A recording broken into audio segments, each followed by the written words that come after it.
అరెకపూడి గాంధీతో దాడులు చేయించిన ప్రభుత్వం బీఆర్ఎస్ నేతలు మాత్రం హౌస్ అరెస్ట్ చేసిందన్నారు మాజీ మంత్రి హరీష్ రావు. అయితే విపక్ష నేతలు రోడ్డున పడి కొట్టుకుంటున్నారని కౌంటర్ ఇచ్చారు డిప్యూటీ సీఎం భట్టి విక్రమార్క. ఇలా హైదరాబాద్లో ఉన్న బీఆర్ఎస్ ఎమ్మెల్యేలను హౌస్ అరెస్ట్ చేసిండ్రు, మాలాంటి వాళ్ళని హౌస్ అరెస్ట్ చేసిండ్రు.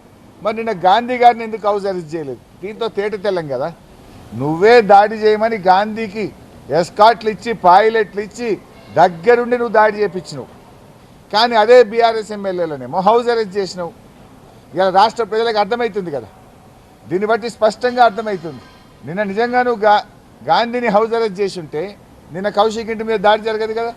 మరి మమ్మల్ని ఎందుకు ఇలా హౌస్ అరెస్ట్ చేస్తున్నావు? ప్రజాస్వామ్యంలో ప్రతిపక్షాలను కూడా గౌరవించాలి కాబట్టి వాళ్ళు బజార్ను పడి అట్లా తనుకుంటుంటే కూడా కొంత ఉపేక్షించాం. అంటే ప్రజాస్వామ్యాన్ని గౌరవించాలి. వీళ్ళు అతిగా అట్లాగే ముందుకు పోతా ఉంటే దాన్ని ఎలా కంట్రోల్ చేయాలో కూడా కాంగ్రెస్ ప్రభుత్వానికి తెలుసు, తప్పనిసరిగా చేస్తాం.